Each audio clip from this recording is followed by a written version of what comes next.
पिछले बार हमने 9.14 किया श्लोका और आज हम लोग 9.26 श्लोका के बारे में इसका एक्सप्लेनेशन समझेंगे एंड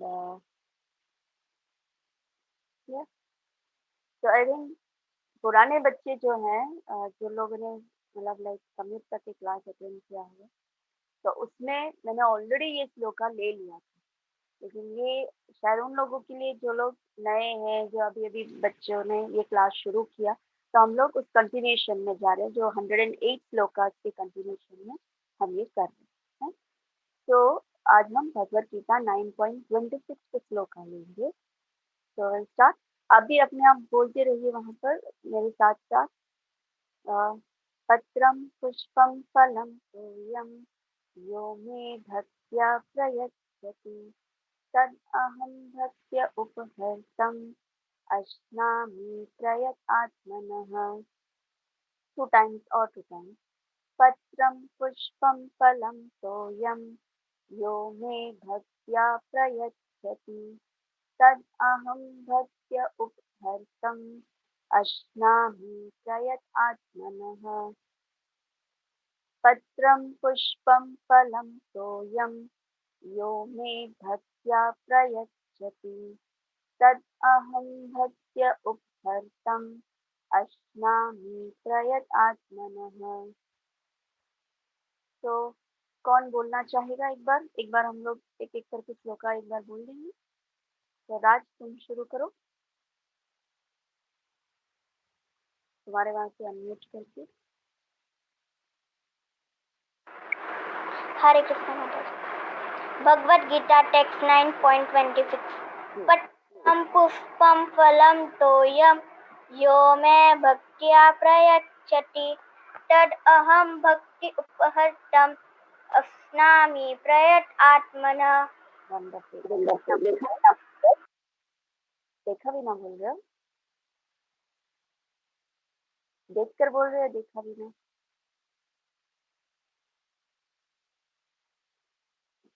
देखकर बोल रहे हो या देखा भी ना? Raj, wonderful, very good. Sudipta,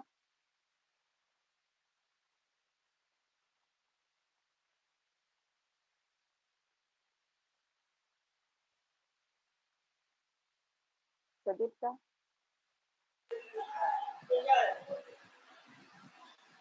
एक बार बोल दो, एक बार बोल दो। गीता टेक्स्ट 9.26 पत्रं पुष्पं फलं तोयं यो मे भक्त्या प्रयच्छति तदहं भक्ति उपहर्तम् अश्नामि प्रयतात्मनः। नेक्स्ट पीयूष। अच्छा, पीयूष तो गायब ही हो गया, पूछने वाली हूँ करके।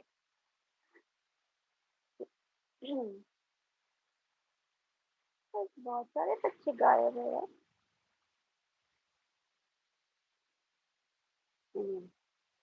ठीक है, तो मैं शेयर स्क्रीन करके यहाँ से हम शुरू करते हैं। तो इसका मतलब क्या हुआ?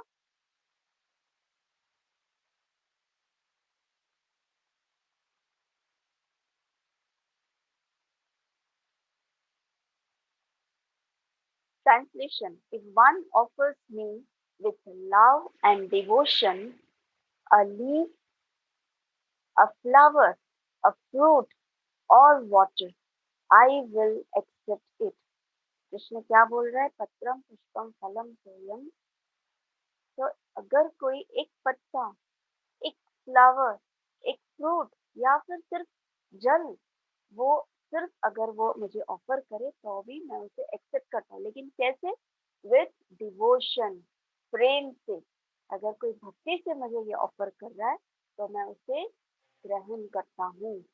इस श्लोका का ये मतलब है। Okay, next.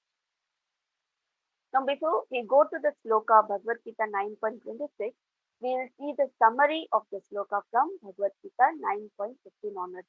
अब क्या है, 9.14 से 9.25 तक का काफी गैप है, राइट। तो उसको हम थोड़ा सा एक समरी जैसे मैं उसको फटाफट उसको कवर कर लेती हूँ, फिर हम लोग 9.26 पे एक्चुअल श्लोका को एक्सप्लेन करेंगे। सो 9.14 के बाद जो श्लोका है, तो भगवान कह रहे हैं, the Lord tells Arjuna that those who are purely in Krishna consciousness and do not know anything other than Krishna are called महात्मा। ये हमने पिछले श्लोका में पढ़ा था कि एक महात्मा का डेफिनेशन, महात्मा कैसे होते हैं, कौन होता है महात्मा। तो वो हमने पढ़ा था कि जो सिर्फ कृष्ण कॉन्शियस, प्योरली कृष्ण भक्ति करता है एंड उसको कृष्ण के अलावा और कुछ सोचता ही नहीं है, मतलब दिन रात कृष्ण के बारे में बचता है, कृष्ण के बारे में सोचता है, कृष्ण के अलावा कृष्ण के लिए करना है, प्रचार करना है, भोग ऑफरिंग करना है, आरती करना है, टेम्पल जाना है, भागवतम पढ़ना है, आज हमें ये करना है, वो करना है, it's all related to Krishna activities, यानी कृष्ण भक्ति।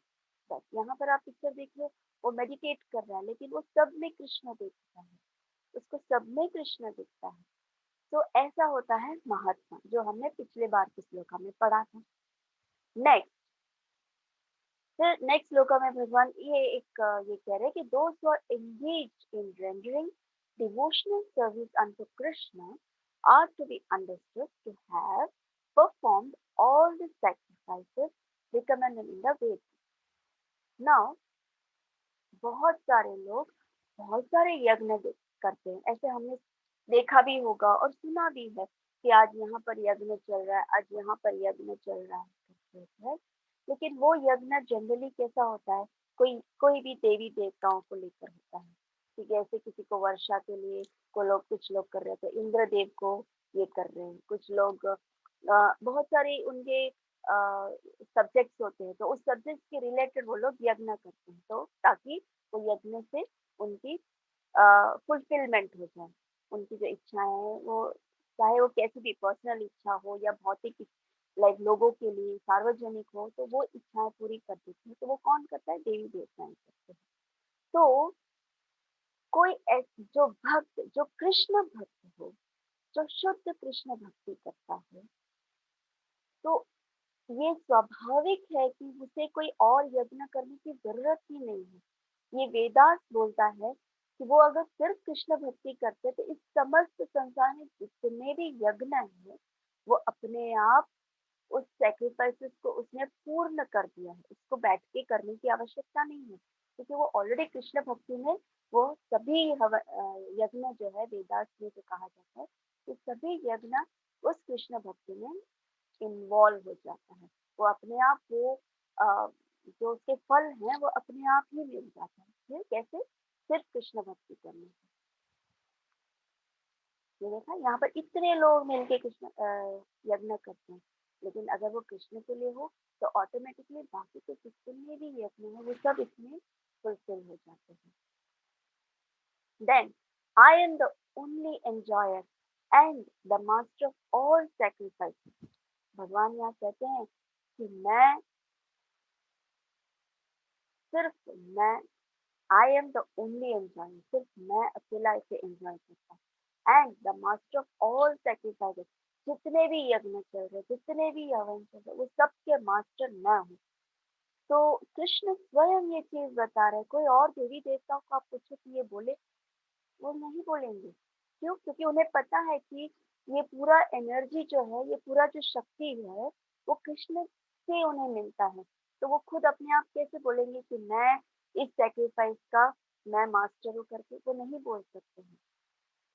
तो सिर्फ सिर्फ और सिर्फ कृष्ण ही स्वयं बोलते हैं कि आई am the only enjoyer and the master of all sacrifices.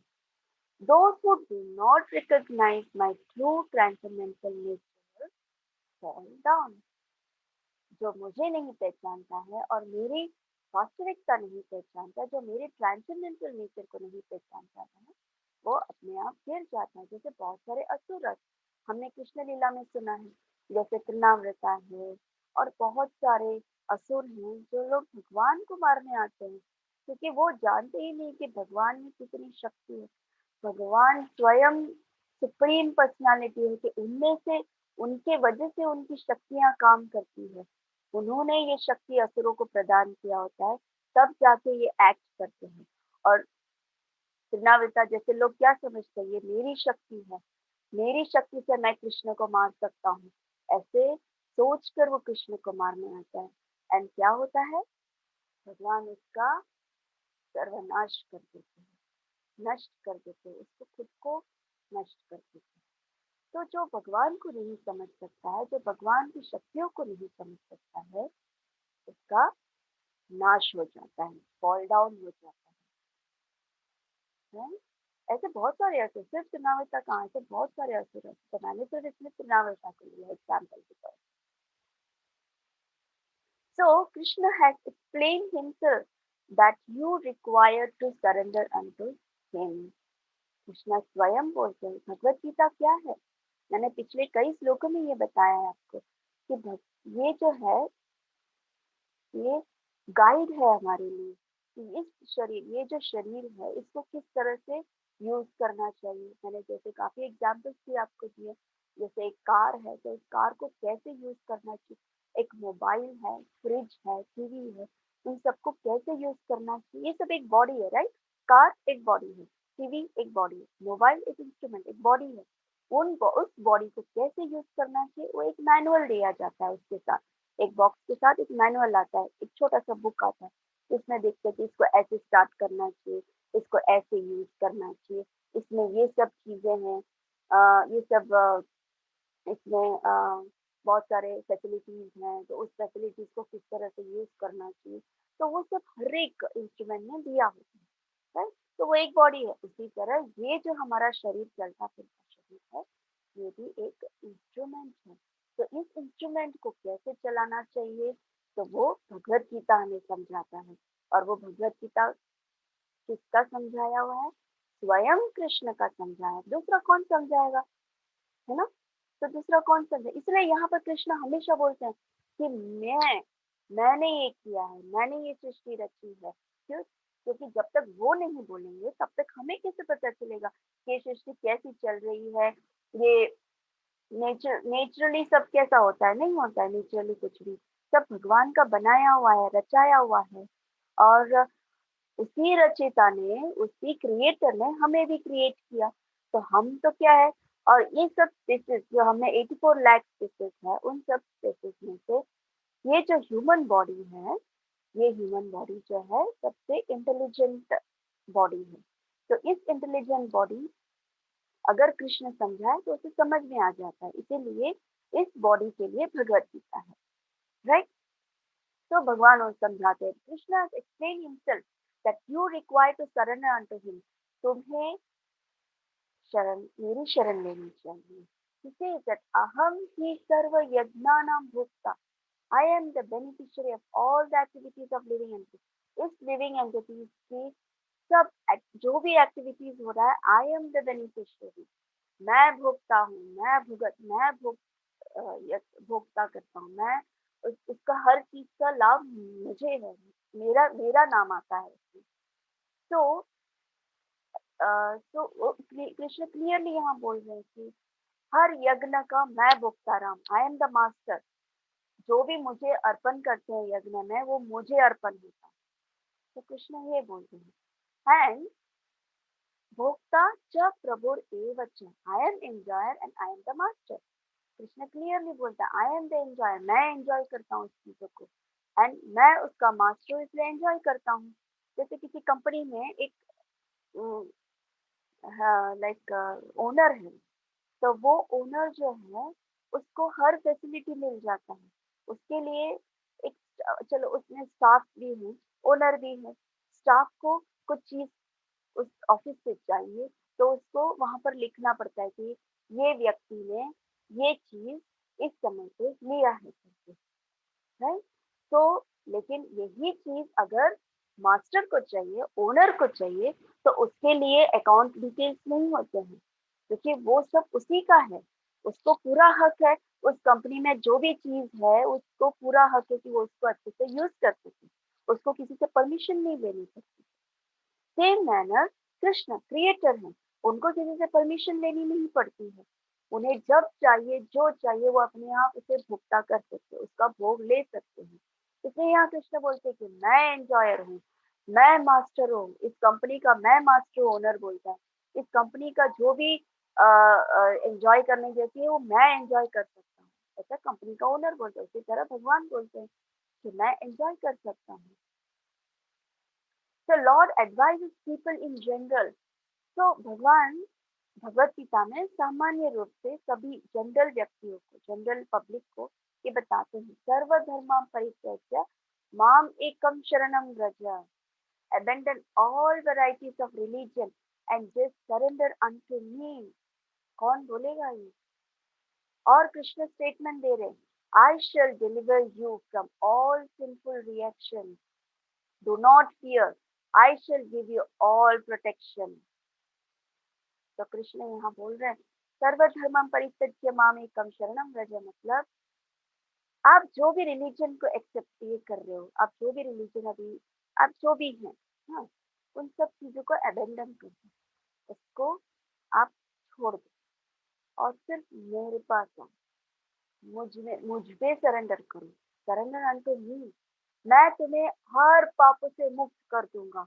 जो भी आप लोगों ने अब तक इतने जन्मों में, हमने अब तक जितने जन्म मृत्यु में हम लोग इस साइकिल में फंसे हुए थे, और अब इस जन्म में जब हम भगवान की भगवत गीता को लेकर पढ़ रहे हैं, उसमें कृष्ण से ये बोल रहे हैं कि सब कुछ छोड़ के मेरे पास आओ, मैं तुम्हारे सब सिंफुल रिएक्शन, अब तक के जितने पाप आपने किए होंगे, किया होगा, ठीक है, मैं वो सब चीजों को, आप इन सब पापों से मैं मुक्त कर देता हूँ आप लोग को। आप डरिए मत, भय मत करो। I shall give you all protection, मैं तुम्हारी रक्षा करूंगा। ये मेरा प्रॉमिस है कि मैं तुम्हारी रक्षा करूंगा। ऐसा कौन बोलेगा? सिर्फ और सिर्फ कृष्ण ही बोल सकता है। बाकी कोई देवी देवता, कोई भी, चाहे कैसे भी शक्तिशाली आपको दिखे, चाहे कोई भी, किसी के पास भी, किसी के शरण में भी आप हो, कोई भी माता जी, कोई भी डेमिगॉड के पास आप हो, लेकिन ये स्टेटमेंट वो नहीं दे सकते हैं जो कृष्ण देता है। तो हमारी बुद्धि क्या कहती है? अगर हम इंटेलिजेंट हो तो हमें क्या करना चाहिए? इमीडिएटली सब रिलीजन को त्याग के सिर्फ और सिर्फ कृष्ण पे फोकस करें, सिर्फ और सिर्फ कृष्ण पे सरेंडर करना चाहिए। और बहुत बोलते हैं, कृष्ण को कितना बोलना पड़ता है, इतना बोलने के बाद भी लोग समझते नहीं है कि कृष्ण क्या बोलना चाहता है, हम क्यों नहीं समझते। नेक्स्ट, इवन चैतन्य महाप्रभु जो कृष्ण स्वयं है, हम सब जानते हैं चैतन्य महाप्रभु को, वो जो स्वयं कृष्ण है, वो एज अ डिवोटी हमारे लिए आए हैं यहाँ पर, इस धरती पर हमारे लिए अवतरित हुए कि एक भक्त भगवान की भक्ति कैसे करनी चाहिए और भक्त कैसा होना चाहिए, वो सब हमें समझाने के लिए स्वयं भगवान कृष्ण चैतन्य महाप्रभु के अवतार लेकर आते हैं और हमें समझाते हैं। क्या समझाते हैं? Not only surrender, but after surrender what are the activities. चलो, भगवान ने कह दिया कि सरेंडर हो जाओ, तो हम भी सरेंडर हो गए। सब कुछ हमने जो जो अपना रहे थे उसको हमने त्याग दिया और भगवान को सरेंडर किया। लेकिन भाई सरेंडर तो किया, लेकिन उसका रीत क्या होता है? सरेंडर कैसे करते हैं? क्या क्या स्टेप्स होता है सरेंडर के लिए? तो वो एक्टिविटीज कैसे होनी चाहिए वो भी कृष्ण समझाते हैं हमें। See, स्टेप बाय स्टेप भगवान समझाते हैं हमें कि अब तुम मेरे पास आ गए, तो अब मेरे पास तो आ गए, तो अब तुम्हें मेरे पास आने के लिए क्या क्या करना चाहिए।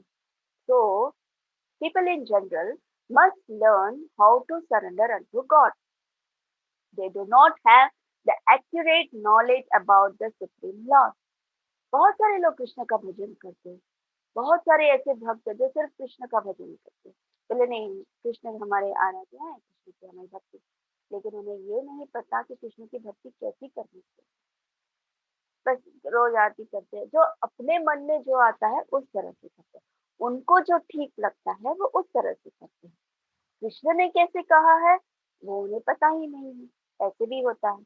और अन्यथा और भी जो देवी देवताओं को भजते हैं, जो उनके भक्त है, उनको भी एक्यूरेट नॉलेज नहीं है कृष्ण के बारे में कि कौन कृष्ण है, कृष्ण की क्या शक्ति है, कृष्ण कैसा है। कृष्ण कि सुप्रीम जो ये है, पावर है, वो कैसा है, नहीं पता ऐसे भी।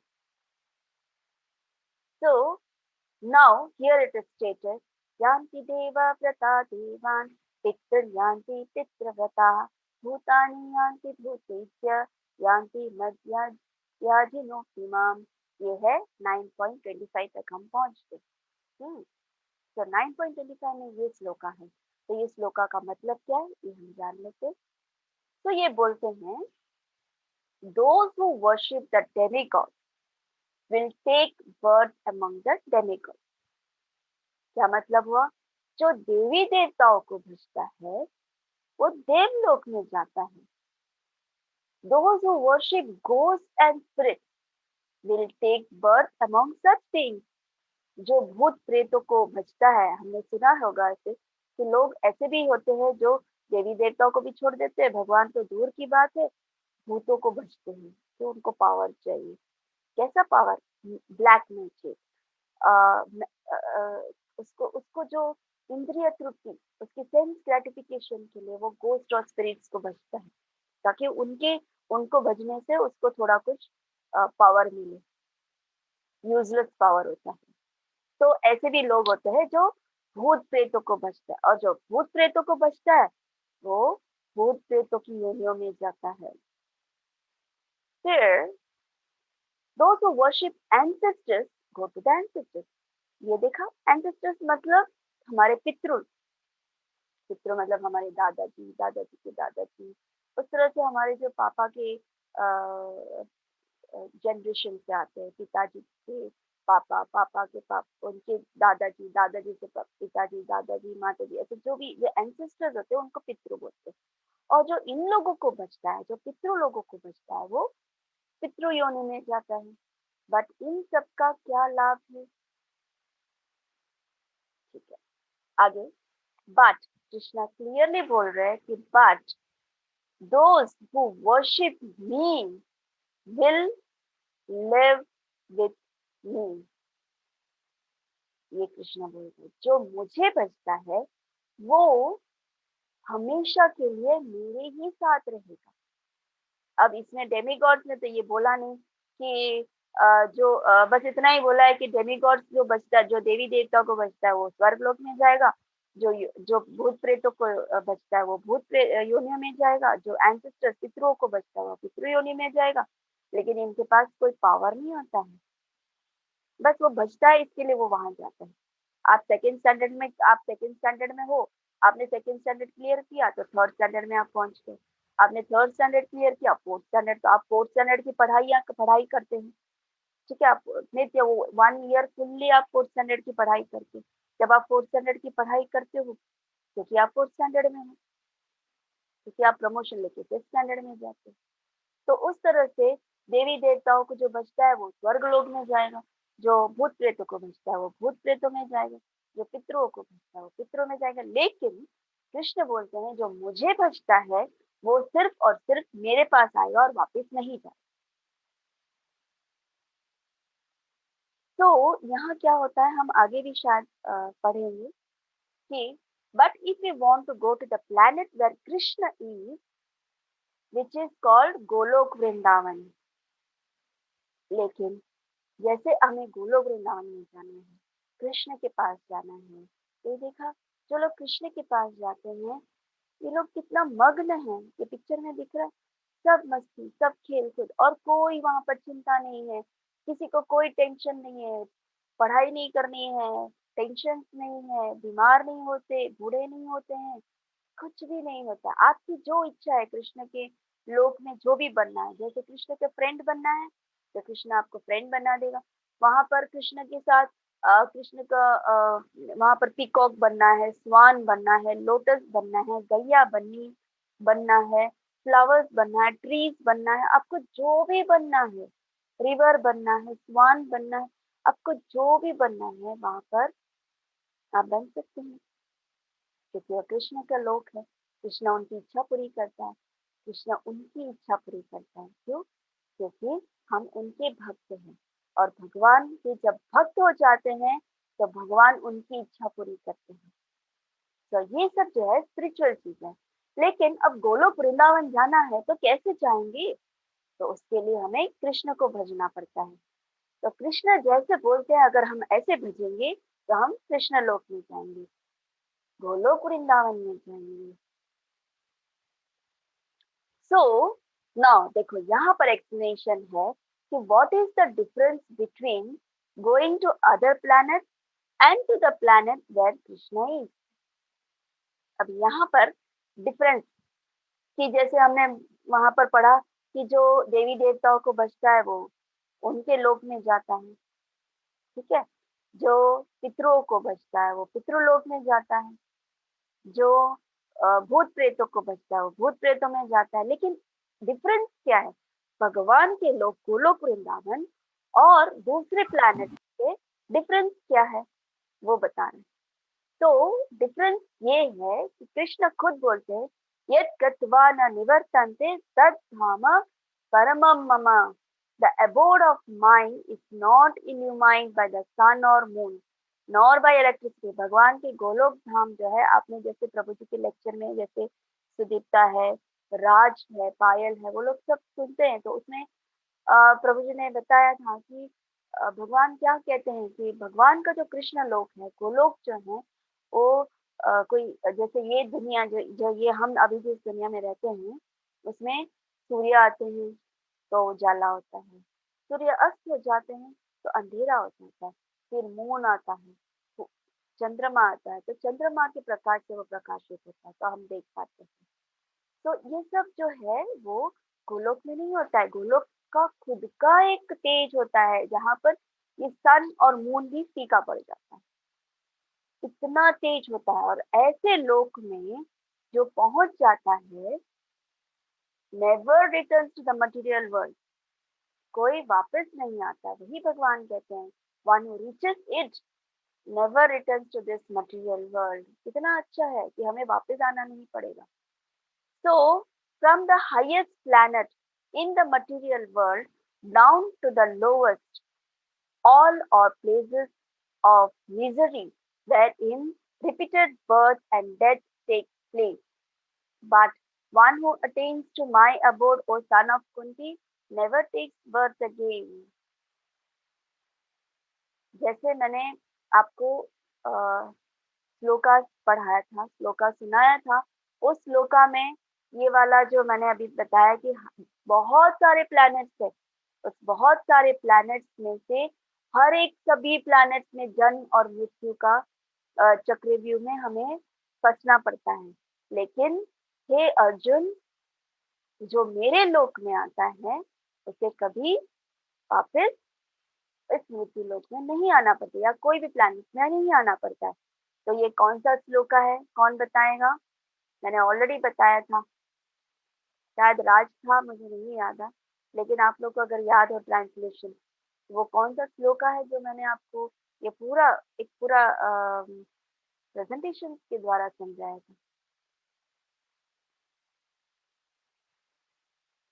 कौन सा था? 8.16 भगवत गीता 8.16 में आ ब्रह्मा भुवन लोक, इसको याद है? आप लोगों ने बाय हार्ट किया हो तो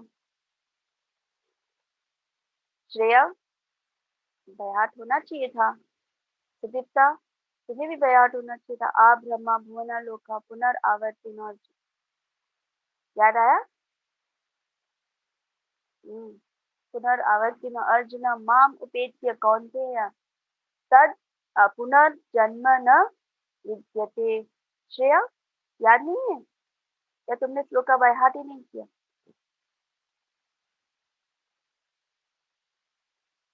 सुदीप्ता याद आया?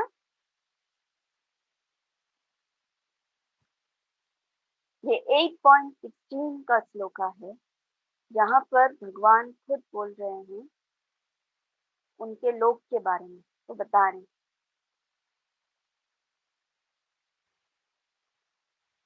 कि from the highest planet in the material world down to the lowest, all are places of misery wherein repeated birth and death take place. ऐसे सभी प्लैनेट एक्सेप्ट गोलोक वृंदावन, सब प्लैनेट जहां भी आप जन्म लो, किसी भी प्लैनेट में आप जाओ, आपको दुख तो है ही, मिजरीज है, रिपीटेड बर्थ, रिपीटेड डेथ। तो जन्म लिया मतलब मृत्यु है ही, और उसके साथ बहुत सारी मिजरीज है।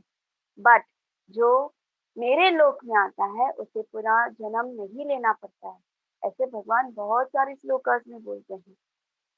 तो उनमें से ये 8.16 श्लोका है। Now the question is how to perform Krishna consciousness. अब कृष्ण कॉन्शियस भक्ति कैसे डेवलप करना, that is explain by the lord in the next verse. अब हम एक्चुअली 9.26 श्लोका जो है, पत्रम पुष्पम फलम तोयम यो मे भक्त्या प्रयच्छति तदहम भक्ति उपहर्तम अश्नामि प्रयतात्मनः। तो ये श्लोका क्या बोलता है? If one offers me with love and devotion a leaf, a flower, fruit और water, I will accept it. ये देखा, पत्र, तुलसी पत्र, जो सिर्फ तुलसी पत्र से भगवान खुश हो जाते हैं। पुष्प, जो सिर्फ पुष्प से खुश हो जाते हैं भगवान। फलम, जो फल देते हैं तभी खुश हो जाते हैं। और ये सब भी ना हो तो एक गिलास पानी, जल, वो भी दे दे तो भी खुश हो जाते। लेकिन कैसे? प्रेम से, भक्ति से उन्हें भगवान एक्सेप्ट करते हैं। नाउ इन सब चीजों को करने के लिए क्या करना चाहिए? We have to make friendship with Krishna. भगवान से मित्रता करनी पड़ेगी, है ना? तो कैसे मित्रता करेंगे? भौतिक जगत में कैसा होता है, जैसे just like if we want to go to see somebody very great, then somehow or other we have to make some connection with him। ये तो बात सत्य है। जैसे हम किसी बड़े व्यक्ति को मिलने जाना है, तो हम उसको कैसे मिलने जाएंगे? कुछ ना कुछ कनेक्शन बिठाएंगे कि कैसे मिले हम उनको। तो हम सोचते हैं हम उनको कैसे मिलेंगे तो हम इस व्यक्ति को मिल पाएंगे, क्या कनेक्शन बिठाते। तो सबसे पहले उसके लिए we have to introduce ourself in a friendly way. हमें अपने आप को इंट्रोडक्शन देना होता है कि मैं ये हूँ, मैं ऐसा हूँ, लेकिन कैसे? प्रेम से।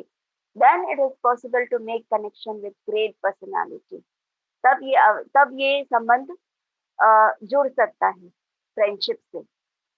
So if we want to transfer ourselves to the supreme planet, अगर सुप्रीम प्लैनेट कृष्ण लोक में अगर हमें अपने आप को इस मटेरियल वर्ल्ड से कृष्ण लोक में ट्रांसफर होना है, then we have to prepare ourselves how to love Krishna. भगवान को कैसे प्रेम करना चाहिए, वो हमें अपनी तैयारी करनी चाहिए, हमें स्टडी करना चाहिए, हमें प्रैक्टिस करनी चाहिए कि हम कृष्ण लोक में कैसे पहुंचे। तो वो जो विधि है हमें कृष्ण समझाते हैं। We cannot claim any favor from the Supreme unless we are in love।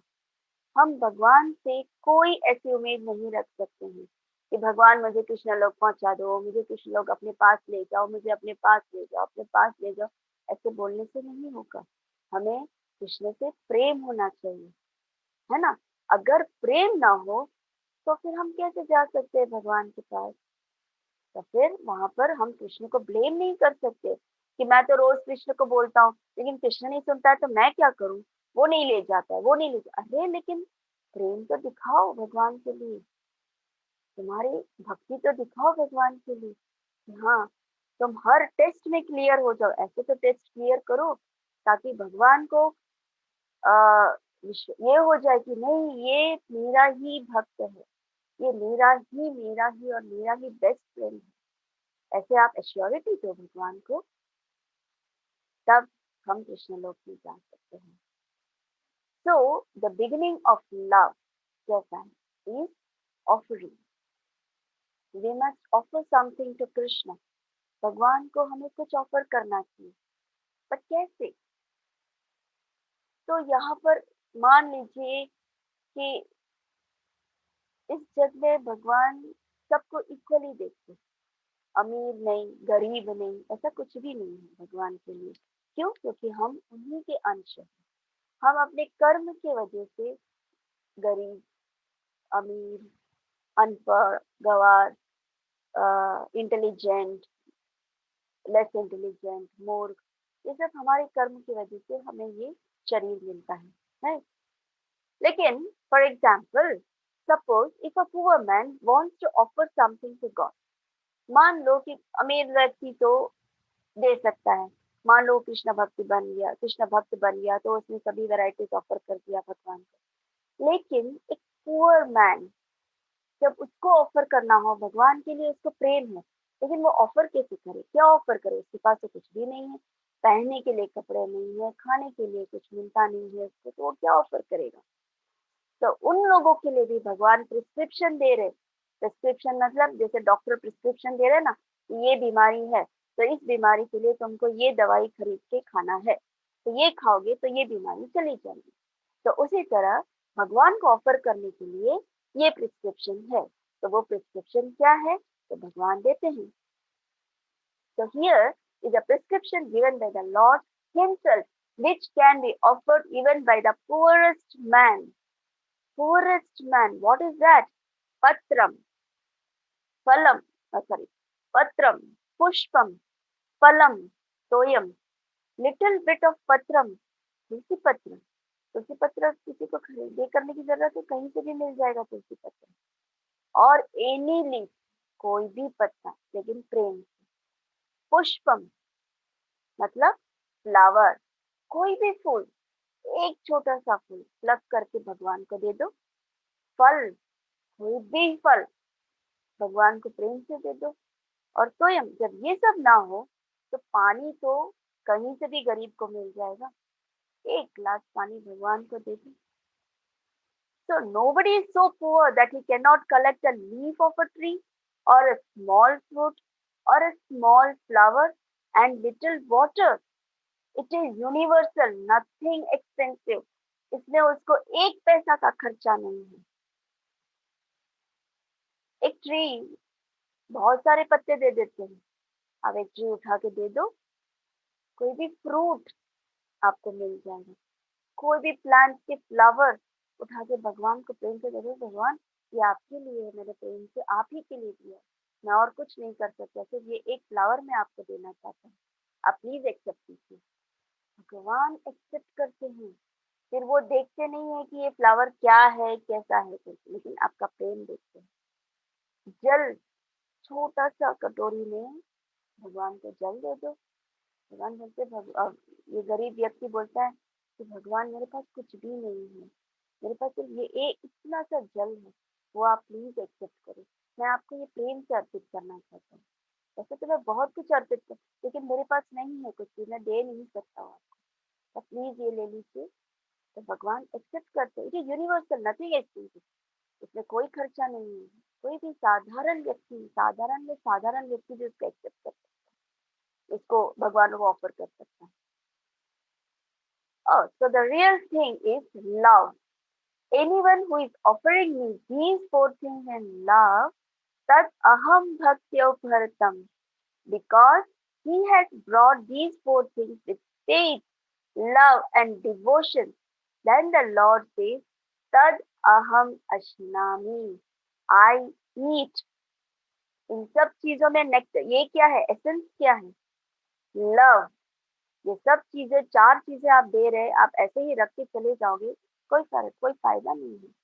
लेकिन अगर आप वो चीज प्रेम से रखते हो, तो भगवान उसको प्रेम से एक्सेप्ट करते हैं। कितने एग्जाम्पल्स हैं, कितने एग्जाम्पल्स हैं, बहुत सारे एग्जाम्पल्स हैं। क्या एग्जाम्पल मैं आपको दूं? जैसे सुदामा।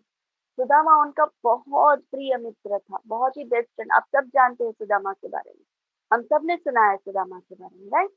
सुदामा जो था वो बहुत गरीब था, वो अपने फ्रेंड को मिलने आना चाहता था, उनका बेस्ट फ्रेंड था, क्योंकि वो लोग, वो और कृष्ण दोनों गुरुकुल में पढ़े पढ़े हुए हैं, सांदीपनि मुनि जो उज्जैन में है। तो वो जब छोटे थे तब वो लोग गुरुकुल में एक साथ रहे थे। एंड अब बड़े हो चुके हैं, तो अपने अपने, वो द्वारका कृष्ण जो है वो द्वारका में राजा है, और सुदामा जो है वो गरीब है, ब्राह्मण है, और अ, उनके पास कुछ भी खाने पीने का नहीं है। तो लेकिन फिर भी वो कृष्ण भक्ति बहुत अच्छा करते थे। इतने शुद्ध कृष्ण भक्ति करते थे कि दिन रात कृष्ण को नित्य वो स्मरण करते थे, भक्ति करते थे। उनको ध्यान भी नहीं रहता था कि उनकी बीवी भूखी है, उनके बच्चे भूखे हैं, उन्हें कोई ध्यान नहीं रहता था। उनकी पत्नी को बोलना पड़ता था कि आज हमारे बच्चे भूखे हैं, कुछ जाके भिक्षा लेकर आओ तब जाके होगा करके। उतना वो भक्ति में लीन हो जाते थे, भगवान से इतना प्रेम करते थे। तब उनकी पत्नी जो है वो बोलते हैं कि अब आप एक बार भगवान को मिलने तो जाओ, वो द्वारकाधीश है, वो फ्रेंड आपकी बहुत अच्छी फ्रेंड है, तो हो सकता है कि वो आपकी मदद कर ले करके। तो उनकी वाइफ बहुत इंसिस्ट करती है उनको कि जाओ जाओ जाओ। तो फिर भगवान बोलते, तो फिर सुदामा बोलते कि मैं उनके पास खाली हाथ कैसे जाऊँ, पहली बार जा रहा हूँ, खाली हाथ कैसे जाऊंगा उनके पास। तब उनकी जो पत्नी है वो भिक्षा लेकर आती है, तो उसमें उनको पोहा, पुराना पौवा मिलता है उन्हें। तो वो पौवा जो है वो बांध के उनको देती कि ये कृष्ण को देना करके। तो भगवान के पास द्वारका पहुंचते हैं सुदामा, मैं बहुत शॉर्टली बता रही हूँ आपको। सुदामा पहुंचते, भगवान को पता चलता है कि सुदामा उनका बेस्ट फ्रेंड है। भगवान नहीं भूले हैं, भगवान राजा है। और सुदामा जैसे कितने इस जगत में उनके बहुत सारे फ्रेंड्स हैं, उसमें से एक सुदामा है जो बहुत गरीब है, वो भी गुरुकुल में पढ़ा था कुछ समय के लिए, और फिर वो अलग अलग हो गए, उनका ज्यादा भी भेंट नहीं है, लेकिन कृष्ण को वो इतना भजता था सुदामा, तो भगवान उन्हें नहीं भूले। तो जैसे ही उन्हें पता चलता है कि सुदामा जो गरीब व्यक्ति जो फटे हुए कपड़े में भगवान को मिलने आता है, वो मिलने आता है, जब उन्हें पता चलता है तो कृष्ण ऐसे भागते हुए आते हैं सुदामा को मिलने। और देखते हैं, पूरी प्रजा देखती है सुदामा को कि कृष्ण कैसे भाग के आते हैं, एक गरीब और ऐसे ब्राह्मण को मिलने के लिए आते हैं, राजा। तो भगवान को कोई फर्क नहीं पड़ता है कि वो गरीब है या बुद्धू है या कैसे भी हो, लेकिन भगवान बस इतना ही समझते हैं कि वो मुझसे प्रेम करता है। भगवान सिर्फ इतना ही समझते हैं कि वो मेरे लिए कुछ भी कर सकता है करके। तब भगवान सुदामा को अपने महल में ले जाते हैं, उसके उसका पग धोते हैं, उसके चरण धोते हैं भगवान। क्या करने की जरूरत है, राजा है वो, लेकिन उनके प्रेम की वजह से उनका चरण धोते, उनको खिलाते, उनको अपने आसन में बिठाते हैं, उनका चरण दबाते हैं भगवान। ये सब कौन करेगा? ये सिर्फ और सिर्फ भगवान ही कर सकता है, हम में से कोई भी नहीं कर सकता। आज हम हमारी हमारी फ्रेंडशिप जो है फर्स्ट स्टैंडर्ड या सेकंड स्टैंडर्ड की फ्रेंडशिप होती है, अचानक हम लोग बिछड़ जाते हैं और फिर बाद में हम उनको भूल भी जाते हैं, राइट? हमें याद भी नहीं आता है कौन हमारे फ्रेंड थे करके। हाँ, वंस अपॉन ए टाइम ये एक मेरा दोस्त था, वंस अपॉन अ टाइम ये मेरी एक फ्रेंड थी, बट अभी हमारा कोई कनेक्शन नहीं है, वो अपनी जगह, मैं अपनी जगह, इसलिए हमें याद भी नहीं है। लेकिन कृष्ण के साथ ये नहीं है, कृष्ण हर एक उनको याद करता है जो कृष्ण का भजन करता है। तो उस समय पे सुदामा कृष्ण को पता चलता है कि सुदामा कुछ लाया है करके, लेकिन सुदामा डरता था कि उनको कैसे दे, ये तो इतना, मुझे इतना 56 भोग खिलाया है उसने, और मैं ऐसे सब चीजें पौवा, वो भी भिक्षा लिया हुआ, इतना मैं कैसे खिलाऊं करके ऐसे। लेकिन फिर भी कृष्ण छीन के खा लेते हैं उनसे, और फिर भगवान इतना प्रेम से उस चीज को खाते हैं कि उसको खाकर ही भगवान ने उसको ऑलमोस्ट 3 लोग तक दे दिया भगवान ने। जब वो घर जाता है, देखता है, तो उसकी बीवी जो होती है, उनकी पत्नी जो होती है, सुदामा की पत्नी, रानी की तरह रहती है। उनके बच्चे जो होते हैं, अमीर बच्चों की तरह इधर-उधर घूमते हैं। जो एक छोटा-सा हट था, टूटा हुआ हट था, वहाँ पर एक बड़ा महल खड़ा हो गया। तो ऐसे है भगवान। तो भगवान क्या कहते हैं कि गरीब से गरीब भी मुझे अर्पण कर सकता है। तो लेकिन प्रेम से, जो प्रेम से मुझे देता है, उसको मैं एक्सेप्ट करता हूँ, ऐसा भगवान बोलते हैं। तो नेक्स्ट, बट हाँ, एक चीज भगवान क्या बोलते हैं कि we should remember, but one thing we should remember, that if we want to cheat Krishna, Krishna को पता चल जाता है। ऐसे भी लोग हैं जो भगवान को भी समझते ये हैं कि मैं भगवान को चीट कर सकता हूँ, भगवान को क्या पता चलेगा, लेकिन भगवान को सब पता चलता है। कैसे चीटिंग? ओ, कृष्ण ने तो भगवत गीता में यही कहा है, पत्रम पुष्पम फलम तोयम, इससे तो मैं खुश हो जाता हूँ, तुम सिर्फ यही अर्पण करते रहो, कोई बात नहीं, मैं एक्सेप्ट कर लूंगा। लेकिन मैं कुछ भी खा सकता हूँ, मैं 56 भोग खा सकता हूँ, मुझे जो भी चाहिए मैं खा सकता हूँ करके। तो ये गलत बात है। That is cheating, that is cheating. भगवान बोलते तुम्हारे पास है, तुम जो खाते हो, तुम जो अपने लिए खाने बना रहे हो, वो भी तो तुम दे सकते हो ना। भगवान ने तो एक बेसिक बताया है कि पुअरेस्ट मैन के लिए, ये पुअरेस्ट मैन के लिए, गरीब से गरीब व्यक्ति जो मुझे अर्पण नहीं कर सकता, वो भी मेरा भक्ति कर सकता है। सिर्फ एक कप जल देकर भी वो मुझे मेरी भक्ति कर सकता है। ऐसे भगवान एक मिनिमम ये दे रहे हैं। लेकिन हाईएस्ट तो आप कुछ भी भगवान को अर्पण कर सकते हो जो आप खाते हो। So Krishna can understand this is for the poorest man, but if you have got very nice things to offer to Krishna, just offer. Your love means you should offer to Krishna the nicest, the choicest, the best thing. भगवान को offer करना the best thing आप offer कर सकते हैं। अगर आपकी क्षमता है आप ऑफर कर सकते हैं, नहीं तो आप जो भी भगवान को अर्पण करेंगे भगवान एक्सेप्ट कर लेंगे। लेकिन अर्पण करना मतलब क्या? नॉनवेज नहीं, अनियन गार्लिक नहीं, वो भी कृष्ण ने बहुत कुछ एक्सप्लेनेशन दिया है कि ऐसे नहीं कि कुछ भी आप खाते हो या कुछ भी आप खाओ वो सब मैं एक्सेप्ट मैं ले लूंगा, ऐसे नहीं। जिसमें जैसे वेजिटेरियन फूड है, जिसमें सात्विक आहार है, उस चीज को मैं एक्सेप्ट करता हूँ। अनियन गार्लिक तामसिक है, उसमें तमोगुण का वास है, भगवान उसको एक्सेप्ट नहीं करेंगे। नॉन वेजिटेरियन है जिसमें जीव था, उस जीव को मार के खाया है, वो भगवान एक्सेप्ट है। क्योंकि हम क्या करते हैं, जिस जीव को मार रहे हैं वो भी तो भगवान का ही अंश है ना, जैसे हम उनके अंश है। वो कर्म के अनुसार उसने जन्म ले लिया, वो एक एनिमल बन गया उसके कर्म के अनुसार, और उस जीव को हम खा रहे तो भगवान तो दुखी हो जाते हैं कि अरे रे ये मेरे ही अंश को खा रहा है। भगवान को नहीं अच्छा लगेगा, उल्टा हमें अपराध लगेगा। भगवान ऐसे ऐसे चीजों को एक्सेप्ट भी नहीं करते, दुखी हो जाते हैं और हमें अपराध भी लगता है। तो हमें वेजिटेरियन फूड ऑफर करनी चाहिए without onion garlic. And what ever you eat, जो भी आपके मुंह में जाता है पहले उसको अर्पण करें तो भगवान खुश हो जाते हैं। जैसे आपके एक भाई है, छोटा भाई है, उस छोटे भाई के लिए आप एक चीज बाहर से लेकर आते हैं, हाँ, तो आप ये सोच के लाते हैं कि नहीं ये सिर्फ अकेले बैठ के मैं खाऊंगा, मैं अपने भाई को नहीं दूंगा या मैं अपनी बहन को नहीं दूंगा। नहीं ना, आप उसके साथ शेयर करते हो। आप चलो हम दोनों मिलकर खाते हैं, तो आप उसके साथ शेयर करते हो, और फिर आप उसको जब खाते हो तो आपको भी खुशी होती है कि हाँ मैंने मेरे भाई को दिया, मेरी बहन को दिया, मैं भी खाऊंगा, उसको भी अच्छा लगता है, हम दोनों मिलकर खाएंगे। तो ये होता है कृष्ण के लिए भी आपका प्रेम। बोले जो भी आप खाओ तो सबसे पहले आपको ना चाहिए वो मैं पहले कृष्ण को दूंगा, कृष्ण खाएगा, उसे अच्छा लगेगा उनको, और फिर मैं खाऊंगा, तो कृष्ण और मैं दोनों मिल के खाएंगे। ये होता है प्रेम। तब आपका पता चलता है कि हाँ आपको कृष्ण के लिए प्रेम है, क्योंकि आप उसको दिया बिना आप नहीं खाएंगे, right? Because everything belongs to Krishna. इस जगत में जो भी आप खा रहे हैं, जिस जैसे भी आप खा रहे हैं वो भगवान का दिया हुआ है। Everything belongs to Krishna.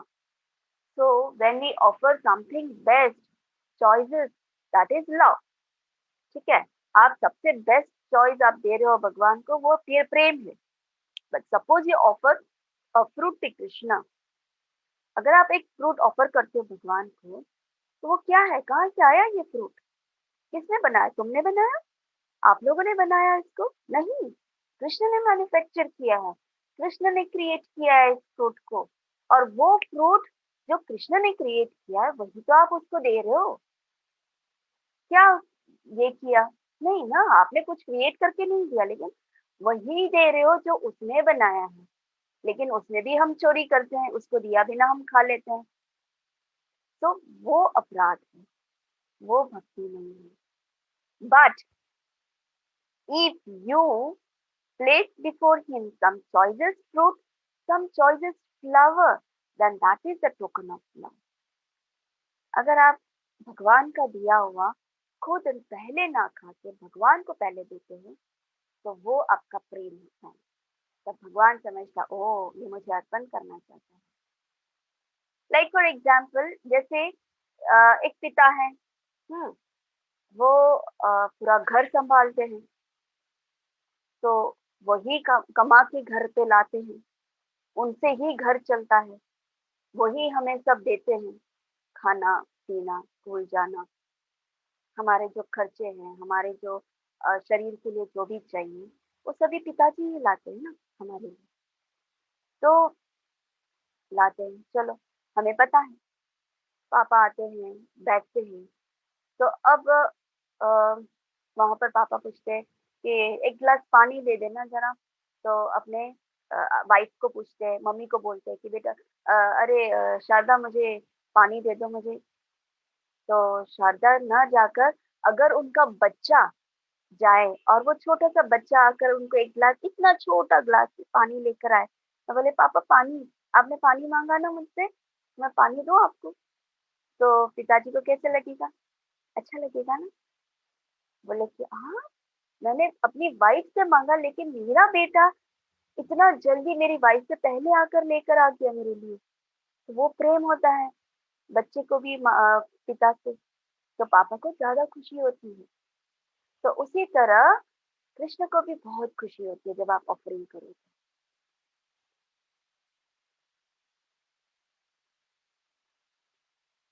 Hmm. Now after offering भोगा टू कृष्णा, हाँ, चलो मान लो कि भगवान को भोगा ऑफर किया, तो भगवान क्या खा लेते हैं? भगवान वापस वो प्रसाद बना के देते हैं आपको। That means the whole thing become spiritualise. ये जितना भोगा यहाँ रखा है, आपको दिख रहा है ये प्लेट पूरा, इसे पूरा कितने वैराइटीज़ ऑफ भोगा भगवान को रखा है। भगवान ने अर्पण किया, भगवान को अर्पण किया, भगवान ने उसको एक्सेप्ट किया। हमें दिख नहीं रहा है, हमारी आँखें नहीं देख पा रही है, लेकिन भगवान ने उसे एक्सेप्ट किया। तो अब भगवान ने इस भोगा को प्रसाद बना दिया, तो अब ये स्पिरिचुअल हो गया। तो अब हम ये स्पिरिचुअल प्रसाद हम खाएँगे, तो हमारा जो कॉन्शियस है, हमारी जो बुद्धि है, वो प्योर होगी और हम भक्ति की तरफ बढ़ेंगे। यही ये बोलना चाहते हैं। We should not accept anything for our sense gratification. हमें कुछ भी पसंद आया, दुकान से जो लिया, हाँ, वेफर्स लिया, कुरकुरे लिए, आइसक्रीम लिए, बिस्किट्स लिए, और बहुत सारी जो जो चीजें तैयार मिल जाता है वो लिए, लेकिन वो लेकर हमने क्या किया? हमारे मुंह में डाल दिया। ये भी चाहिए, वो भी चाहिए, वो भी चाहिए, ये भी चाहिए। हम किसी और को भी नहीं देते, भगवान को भी नहीं देते, और हम अपनी इंद्रियां तृप्ति करते हैं। Everything is there. ये सब भी भगवान का सप्लाई किया हुआ है। तुम्हें ये सब जो मिलता है वो कहाँ से मिलता है? भगवान का दिया हुआ सामान से ये बना हुआ है, ये बनकर इस फॉर्म में आकर हमें ये सप्लाई करते हैं। Everything is a property of the Lord.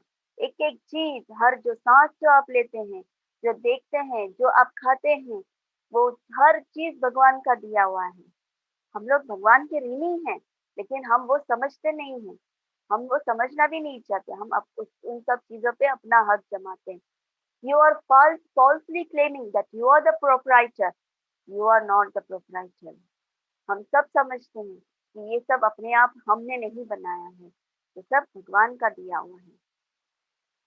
If you encroach upon God's property and take it as your own thing and try to utilize for your sense gratification, you cannot accept any peace.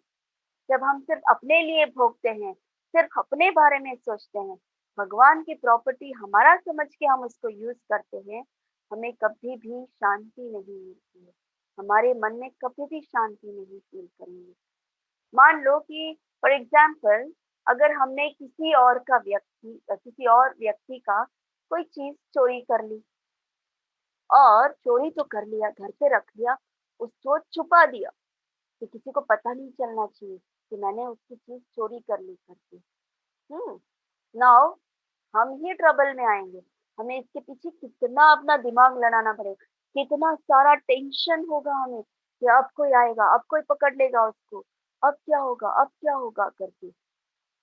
हर पल हमें ये चिंता खाई जाएगी कि अब क्या होगा, अब कोई चोरी पकड़ी है, मैंने ये चीज मेरे बैग में है, अब कोई देख लेगा, कोई देख लेगा तो मेरे बारे में क्या सोचेगा? ऐसे सोचते हमारा दिमाग टेंशन में होता है। और अगर आप पकड़े गए तब क्या होगा? लोग आपके बारे में क्या सोचेंगे? वो अब मैं पकड़ा गया, लोग मुझे चोर समझेंगे, लोग मुझे अब मेरे पे विश्वास नहीं करेंगे। ऐसे सोचना होगा। तो तो हम ही ट्रबल में आएंगे। इसका मतलब क्या हुआ? Similarly the nature is a police agent of God. Similarly ये जो नेचर है, ये मटेरियल नेचर जो है, वो पुलिस है, मतलब कृष्ण का एजेंट है। कौन चोरी करता है, कौन कृष्ण को ऑफर नहीं करता है, कौन अपने अपने सेंस ग्रेटिफिकेशन के लिए अपना ही जीव भरता रहता है, अपना ही पेट भरता रहता है, अपने लिए ही सोचता रहता है, कौन है ये ऐसा व्यक्ति? इमीडिएटली वो नेचर पकड़ता है, कौन है ये चोर, कौन है ये चोर, कौन है जो भगवान को ऑफर किया बिना करता है करके। As soon as you want to gratify your sense by utilizing the property of the god, you will be in trouble. देखा, जैसे ही हम उनका ये करने लगते हैं, भगवान को दिया बिना भगवान की चीजें यूज करते हैं, हमें तकलीफ होती है। कैसे? The nature will inflict miseries upon you. This is the law of nature. ये देखा ये पिक्चर में, ये है नेचर, और ये नेचर जो है हमें इस तरह से परेशान करती है। एक जो है उसको मारता है, एक जो है मार खाता है। क्यों मार खाता है? ये उसका कर्म है, उसने कुछ किया है, इसकी वजह से उसको भुगतना पड़ता है। तो ये है नेचर। क्यों? क्योंकि उसने कृष्ण की भक्ति नहीं की, उसने चोरी किया, भगवान की प्रॉपर्टीज को चोरी किया, अपने घर में ही भरा, भगवान को नहीं दिया, इसलिए उसको उस हर चीज का कर्म का फल भुगतना पड़ता है। And if Krishna accepts your things and eats, then what do you want more? He becomes your most intimate friend. चलो, वो पार्ट तो क्लियर हो गया कि हम अब भगवान को ऑफर करेंगे। हम जो भी खाएंगे, हम जो भी लेंगे, सबसे पहले भगवान को अर्पण करेंगे, फिर हम उसे यूज करेंगे। वहां तक तो हम आ गए। आप सोचिए, अगर कृष्ण आपकी हर एक चीज, जो भी आप देते हैं, उसको एक्सेप्ट करते हैं भगवान, इससे ज्यादा क्या चाहिए हमें? इससे ज्यादा हमें क्या चाहिए? ही becomes your most intimate friend. वो आपका इतना बेस्ट फ्रेंड हो जाता है कि आपका दिया हुआ भोग वो एक्सेप्ट करता है। इससे ज्यादा क्या चाहिए? कृष्ण जो क्रिएटर है, जो इन जीवों को बनाते हैं, जो ये रचना करते हैं, जो देवी देवता उनके अंडर में है, ऐसे भगवान जो आपका भोग, आपका दिया हुआ भोग अगर वो खाता हो, इससे ज्यादा फॉर्चुनेट क्या हो सकता है? फॉर एग्जाम्पल, आप सब जानते हैं, आप सबने सुना होगा लिटिल रघुनंदन। रघुनंदन जो था, उसने भगवान को कैसे ऑफर किया? उसके पिताजी जो है वो बहुत अच्छे ब्राह्मण भक्त भक्त हैं, बहुत अच्छे भक्त है, वो डॉक्टर हैं। वो जो है भगवान को, गोपीनाथ है उनके घर पे, ड्यूटी है गोपीनाथ करके, वो गोपीनाथ को रोज बहुत प्रेम से ऑफर करते थे, और भगवान उसको प्रसाद बना के देते थे, जैसे हम ऑफर करते हैं और फिर उसके बाद हम ले लेते हैं और हम उस प्रसाद को ग्रहण करते हैं। उस तरह से उनके पिताजी, जो रघुनंदन के जो पिता थे, वो इस तरह से ऑफर करके देते थे। तो एक बार उनको किसी डॉक्टर है ना, तो डॉक्टर को अचानक जाना पड़ता है, तो वो डॉक्टर थे तो उनको अचानक जाना पड़ा। तो इमीडिएटली उनके पुत्र रघुनंदन को उन्होंने बोला कि रघुनंदन, आज तो मुझे ऑफर करने को टाइम नहीं मिला है भगवान को, आज तुम भगवान को ऑफर कर देना। ये जो माँ जो भोग बना रही है, उसको तुम ऑफर कर देना। देखना कि तुम अच्छे से उसको भोग लगाए, अच्छे से मंत्र उच्चारण करके भोग लगा, और देखना कि भगवान उसे ग्रहण करे करके। तो रघुनंदन जो है वो बहुत ही आज्ञाकारी बेटा था। बोले ठीक है पिताजी, मैं मान लेता हूँ, मैं आपने जैसे बोला मैं वैसे ही करूंगा करके। तो पिताजी चले जाते हैं, और गोपीनाथ के पास चला जाता है रघुनंदन, और देखता है कि हाँ, गोपीनाथ को आज मुझे ऑफर करना है, तो मैं अच्छे से ऑफर करूंगा। और फिर माँ के पास जाता है और माँ को बोलता है, माँ आप जल्दी से मुझे थाल तैयार करके दे दो, ताकि मैं गोपीनाथ को ऑफर कर सकूं करके। तो माँ तैयार कर देती है थाल। थाल लेकर भगवान के पास जाते हैं रघुनंदन, और भगवान के सामने रख देते हैं थाल को, और फिर मंत्र बोल देते हैं। और गोपीनाथ वहाँ खड़े रहते हैं, उनके भगवान का नाम गोपीनाथ होता है, तो भगवान गोपीनाथ वहाँ खड़े रहते हैं, और रघुनंदन उनको देखता है कि भगवान कब खाएंगे। हम जैसे खाते हैं वैसे ही भगवान खाने चाहिए ना, उसके भी दिमाग में वही है। जैसे हम हाथ में रोटी तोड़ के हम मुंह में रखते हैं, हम लड्डू तोड़ के हम मुंह में रखते हैं, हम सब्जी खाते हैं, तो उस तरह से भगवान को भी खाना चाहिए। तो रघुनंदन वेट कर रहा था कि हाँ, अभी भगवान खाएंगे, अभी भगवान खाएंगे करके। लेकिन ये क्या, गोपीनाथ तो ऐसे के वैसे ही खड़ा है, वो तो रघुनंदन का दिया हुआ वो खा ही नहीं रहा है। तो रघुनंदन बोलता है, अरे क्या कर रहे हो गोपीनाथ, खाओ ना, तुम खाते क्यों नहीं हो? मेरे पिताजी ने बोला है कि तुम खाते हो करके, तो तुम मैंने दिया क्यों नहीं खाते हो? जल्दी से आकर खा जाओ। तो रघुनंदन इंतजार कर रहा है गोपीनाथ का कि अब भी खाएगा, अब भी खाएगा, अब भी खाएगा करके। लेकिन भगवान आते ही नहीं है। भगवान बस ऐसे ही खड़े हैं। तो अब रघुनंदन को है अम, समझ में नहीं आ रहा कि अभी भगवान आते क्यों नहीं, गोपीनाथ आते क्यों नहीं। मैंने ठीक से ऑफर तो किया है, सब कुछ तो मैंने मंत्र उच्चारण करके ऑफर, आते क्यों नहीं, आते नहीं, आते क्यों नहीं करके वो रोने लगता है। और जब वो रोने लगता है तो वो रोना क्या हुआ, प्रेम हुआ। उसको कृष्ण के प्रति प्रेम है, तभी तो वो इंतजार करता है ना कि भगवान खाने आओ, खाने आओ, खाने आओ करके। तब भगवान वहां प्रस्तुत हो जाते हैं उसके सामने प्रत्यक्ष। गोपीनाथ को जैसे ही देखता है रघुनंदन, तो रघुनंदन बोलता कि तुमने कितनी देर लगा दी गोपीनाथ आने में, मैं कब से तुम्हारा इंतजार कर रहा हूँ, तुम आते क्यों नहीं थे खाने के लिए? अब चलो तुम आए हो तो प्रसाद ले लो जल्दी जल्दी फटाफट, और एक भी चावल उसमें दिखना नहीं चाहिए मुझे, इस तरह से लेना करके। तो भगवान एक एक निवाला रघुनंदन को देख देख कर खाता है, एक एक निवाला गोपीनाथ देख देख कर खाता है। और रघुनंदन प्रेम से भगवान को देखते हैं कि हाँ, गोपीनाथ खाता है, गोपीनाथ खाता है, गोपीनाथ खाता है करके। और ऐसे बोलते बोलते गोपीनाथ जो है पूरा थाल क्लीन कर देता है। और फिर गोपीनाथ, फिर रघुनंदन गोपीनाथ को बोला, बहुत अच्छा, अच्छा बच्चा है, तूने अच्छे से खा लिया, अब मैं कल वापस आऊंगा शाम को, फिर वापस तुम्हें खाना पड़ेगा, ठीक है ना? इस बार देर मत करना, जैसे ही मैं बुलाऊं जल्दी जल्दी आकर खा लेना, ठीक है ना? ऐसे बोल के भगवान को वो खिलाता है, और भगवान वहां पर चले जाते हैं। तो ये है रघुनंदन। लेकिन रघुनंदन ने कितना प्रेम से गोपीनाथ को बुलाया होगा, तो वो आया, आकर खाया होगा उसने। हमें ऐसे प्रेम से भगवान को बुलाना चाहिए।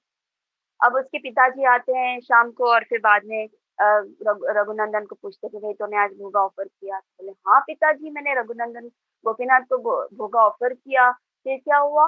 फिर गोपीनाथ ने पूरा खा लिया। तो बोले क्या बात करती, तूने कुछ भी प्रसाद नहीं रखा? बोले अरे कहाँ से रखता पिताजी, गोपीनाथ ने तो एक भी दाना नहीं छोड़ा, उसने तो पूरा खा लिया।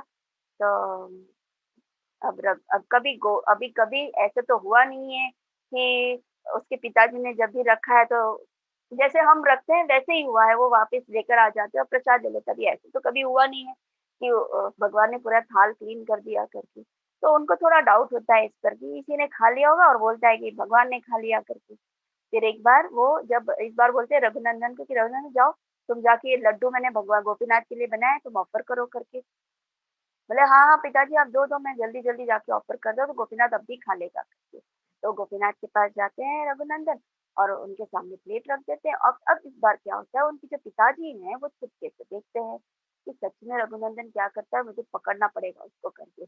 और जब देखते हैं तो क्या देखते हैं, गोपीनाथ वहां प्रस्तुत हो जाते हैं रघुनंदन के सामने, और लड्डू खाते हैं।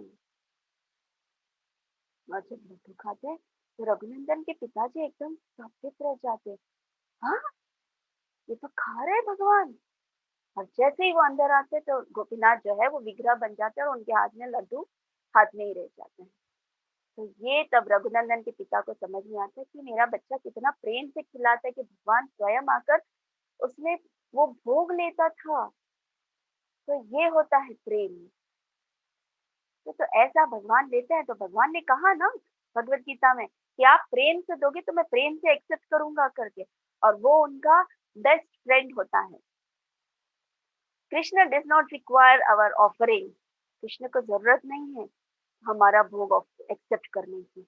उसको तुम्हारे या मेरे भोग हमने लगाया तो उसको खाना ही पड़ेगा, उसको भूखा है, ऐसा नहीं है भगवान। He is always being served by hundreds and thousands of goddess. Golok में हजारों और हजारों लक्ष्मियां उनको उनकी सेवा में उपस्थित होती है। देखो सब गोपियां तैयार रहती है, सज रहती है कि भगवान कब बोलेगा कि ये दो मुझे, वो दो मुझे, ये दो करके। एक एक व्यक्ति उनको सर्व करने के लिए बैठे होते हैं, उनके सेवा में रहते हैं। लक्ष्मी सहस्त्र शत संवम सेव्यमानु गोविंदमादि पुरुषम तमहं भजामि। सहस्त्र कोटि लक्ष्मियां होती है उनके पास आसपास सेवा करने के लिए। भौतिक जगत में हम लक्ष्मी के पीछे भागते हैं कि हे लक्ष्मी देवी हमें धन दे दो ताकि हमारा गुजारा चल जाए। हे लक्ष्मी देवी हमारे पास इतना धन हो कि हम आराम से रह सके। हे लक्ष्मी देवी हमें इतना धनवान कर दो, इतना धनवान कर दो कि मेरे बच्चे, मेरे बच्चे के बच्चे, मेरे वो बच्चे सब भी आराम से रहे। हम ऐसे प्रार्थना करते हैं, वो भी सिर्फ एक लक्ष्मी से। ये तो हजारों लक्ष्मी, स्पिरिचुअल वर्ल्ड में हंड्रेड्स एंड थाउजेंड्स ऑफ लक्ष्मियां भगवान की सेवा में होती हैं। तो उनको हमारी सेवा की जरूरत नहीं है। कृष्ण को हमारी सेवा की जरूरत नहीं है, हमारे खाने की जरूरत, हमारा दिया हुआ खाने की जरूरत नहीं है। वो ऑलरेडी उनका पेट भरा ही रहता है। He has nothing to accept from us। हम क्या दे रहे हैं उसको? उसका ही बना हुआ चीज हम उसको दे रहे हैं, तो कौन सी बड़ी बात थी? कौन सा बड़ा काम किया हमने? लेकिन भगवान को अच्छा लगता है कि हम उन्हें ऑफर करें। कितनी बड़ी बात है। हमारी कोई वैल्यू नहीं है, हमारा कोई मतलब, ये सब गोप सखा है, ये लक्ष्मी सहस्त्र लक्ष्मियां हैं, इतने सारे गोपियां हैं, ये सब सामने से भगवान को अलग अलग प्रकार की इतने वैरायटीज ऑफ टेस्टी फूड्स बना के भगवान को खिलाते हैं। तो उन्हें हमारी कौन जरूरत है? लेकिन स्टिल भगवान चाहते हैं कि नहीं, मैं इस व्यक्ति से भोग लेना चाहता हूँ। भगवान स्वयं चाहते हैं, इसीलिए हमें भोग देना चाहिए भगवान को। So ultimately, even the poorest of the poor can offer these four things. Otherwise, if you have got any means, we should prepare very nice foodstuffs of the Lord. तो भगवान अल्टीमेटली यही समझाते हैं इस श्लोका में कि गरीब से गरीब व्यक्ति भी मुझे ये चार चीजें, कौन से, पत्रम पुष्पम फलम तोयम, ऑफर कर सकता है। और अगर आपके पास अच्छी धन है, अगर आप अच्छे से क्षमता है, तो आप भगवान को और अच्छे अच्छे पुस्तक बना के खिला सकते हैं। वृंदावन में ऐसे बहुत सारे मंदिर है जो हजारों हजारों रुपए खर्चा कर देते हैं भगवान को डिलीशियस फूड खिलाने में, और फिर उन डिशेस को वो लोग जो भगवान को खिलाते वो प्रसाद के तौर से भक्तों को डिस्ट्रीब्यूट कर देते। सिर्फ भक्त नहीं, इवन नॉन डिवोटीज को भी डिस्ट्रीब्यूट कर देते हैं। ताकि, क्यों डिस्ट्रीब्यूट करते? ताकि वो लोग भी एक अच्छा भक्त बन सके। अगर किसी को हम बोले, कोई नॉन डिवोटी आता है और अगर हम उसको बोले कि भाई इधर बैठ, मैं भगवत गीता तुझे पढ़ाता हूँ, कृष्ण ने बोला है भगवत गीता, मैं तुझे सुना रहा हूँ ना, तो आज आके बैठ जा, आजा आजा आजा। वो मानेगा? बिल्कुल नहीं मानेगा। उसको ये भगवत गीता से कोई लेना देना नहीं है, उसको इंटरेस्ट ही नहीं आएगा। लेकिन अगर उसको बोले हो यहाँ पर प्रसाद मिलता है, भर भर के प्रसाद हम देते हैं, वैरायटीज ऑफ फूड देते हैं, खाना है कृष्ण प्रसाद खाना है, चलो चलो, वो सब कुछ छोड़ के, जो भी काम, कितना भी इम्पोर्टेंट काम हो, वो छोड़ के आके पहले प्रसाद लेते हैं। हम प्रचार करने जाते हैं, उस वक्त अगर आप बोलो कि ये भगवत गीता में ये सब है, आप भगवत गीता ले लो, अरे मेरे पास टाइम नहीं है यार, ये सब कहाँ मुझे सिखाने चाहते हो भगवत गीता, वो ये, किसके पास टाइम है ये सब पढ़ने के लिए? मेरे पास टाइम नहीं है ये सब पढ़ने के लिए। लेकिन अगर आप बोलो कि यहाँ पर एक कीर्तन प्रोग्राम है, वहां पर प्रसाद हम देने वाले हैं, बहुत अच्छा प्रसाद हम देने वाले हैं, आप आओगे? आपके पास टाइम? अरे हम टाइम निकालेंगे, आपको क्या प्रॉब्लम है, हम टाइम निकाल के आएंगे। इमीडिएटली वो कृष्ण प्रसाद खाने आ जाएगा। Everyone will accept it, Krishna prasad. So ये एक ही तरीका है लोगों को भक्त बनाने का। देखो प्रभुपाद ने यही तो किया। ये सब नॉन डिवोटीज हैं, यहाँ कोई भक्त नहीं है। भगवान ये भक्त हैं, इनके पीछे जो है वो भक्त है, लेकिन ये सब नॉन डिवोटीज है। लेकिन प्रभुपाद कितना प्रेम से कृष्ण प्रसाद उनको बांट रहे हैं। देखो क्यों? क्योंकि उनका उनका जो चित्त है, उनका जो कॉन्शियसनेस है वो प्योर होने लगे, और वो जैसे जैसे प्रसादम खाने लगे उनमें इम्प्रूवमेंट आए, वो कृष्ण भक्ति बन जाए, कृष्ण भक्ति उनमें आए और कृष्ण भक्त बन जाए। So that is one of the process of devotional service, that we should offer bhoga very sumptuously to the Lord, and the prasada should be distributed. Prasadam distribute करना चाहिए। प्रभुपाद ने क्या किया? प्रभुपाद जैसे ही पाश्चात्य देश गए, लोग तब तो एकदम से तो कोई डिवोटी बना नहीं था ना, तब ऐसे ही तो आए थे भक्त, ऐसे ही बस कोई संत है कुछ सुना रहे हैं तो चलो सुनते हैं करके ऐसे ही आए।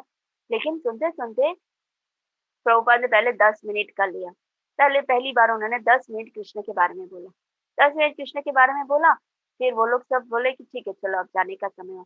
तो प्रभुपाद ने बोला अरे रुको रुको, थोड़ा प्रसाद तो लेकर जाओ। बोले प्रसाद? क्या प्रसाद?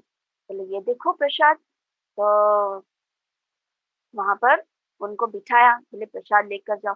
उन लोगों के लिए उन्होंने प्रसादम बनाया और उनको डिलीशियस फूड प्रसादम उनको खिलाया। जब उन्होंने प्रसादम खाया तो उनको बहुत अच्छा लगने लगा। अरे वाह, 10 मिनट का लेक्चर सुनो और इतना टेस्टी फूड खाओ। अब हम अगले बार आएंगे। तो अगले संडे वापस क्या होता है?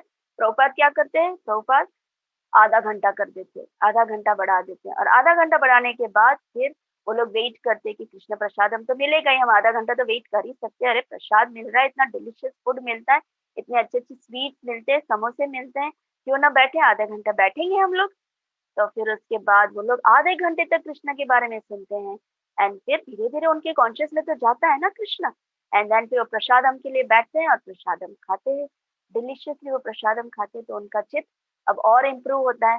फिर नेक्स्ट संडे ऐसे होते होते रोज आने लगते हैं वो लोग, और आज वो लोग सन्यासी हैं। सिर्फ और सिर्फ प्रसादम खा के वो आज सन्यासी बने हैं। तो देखो प्रसादम का कितना पावर होता है। सो हमें भी इस तरह से कोई भी हमारे घर पे आते हैं तो उन्हें प्रसाद खिलाने चाहिए, ताकि हम उनका कॉन्शियस लेवल प्योर हो, राइट। तो प्रभुपाद यहाँ पर प्रसादम का बहुत इंपॉर्टेंस देते हैं। If we eat and distribute that sort of prasadam to the public, we are doing great service and the public is getting spiritual consciousness. देखो, एक तो खाना भी बनाया, खुद भी टेस्ट लिया, दूसरों को भी टेस्ट दिया, ये तो बहुत अच्छा सर्विस सेवा हो गई।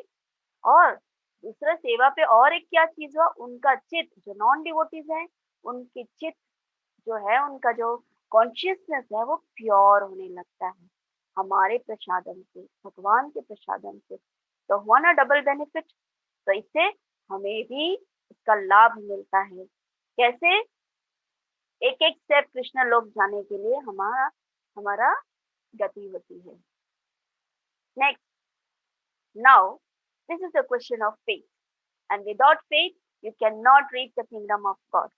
अब ये एक फेथ होता है। कृष्ण ने बोल दिया, कितने लोग मानते हैं?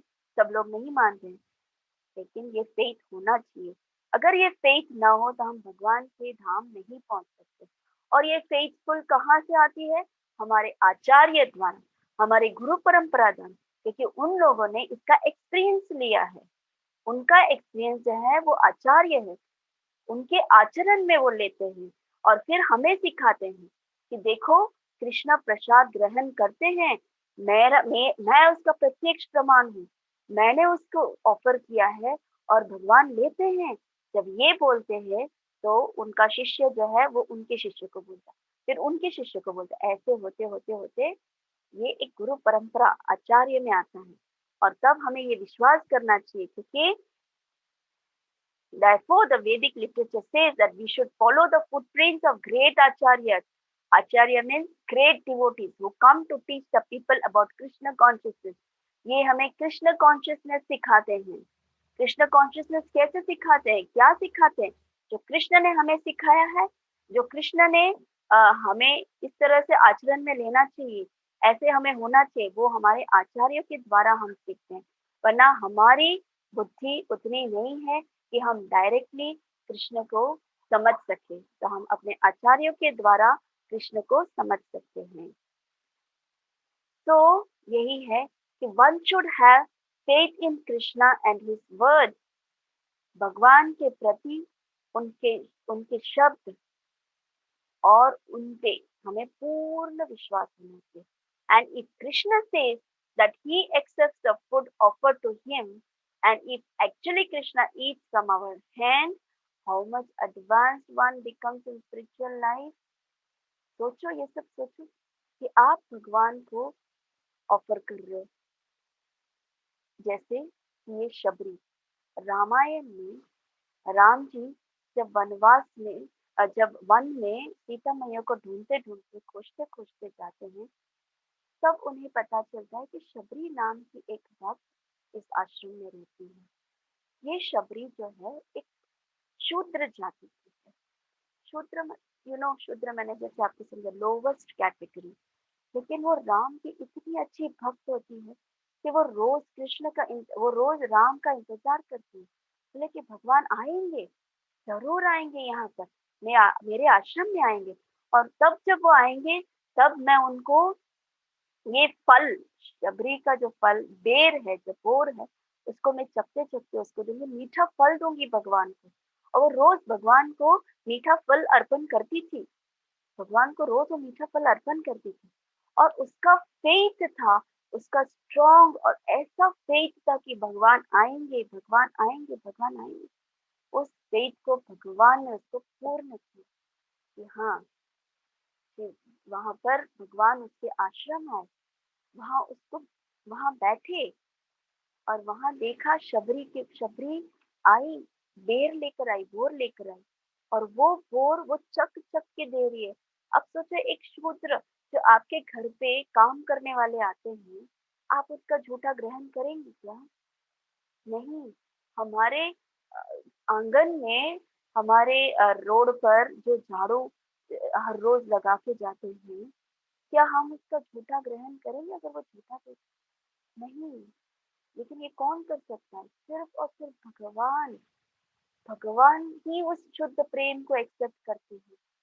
और शबरी जैसे एक शूद्र भक्त का उन्होंने एक्सेप्ट किया, वो झूठा कर करके भगवान को देती थी।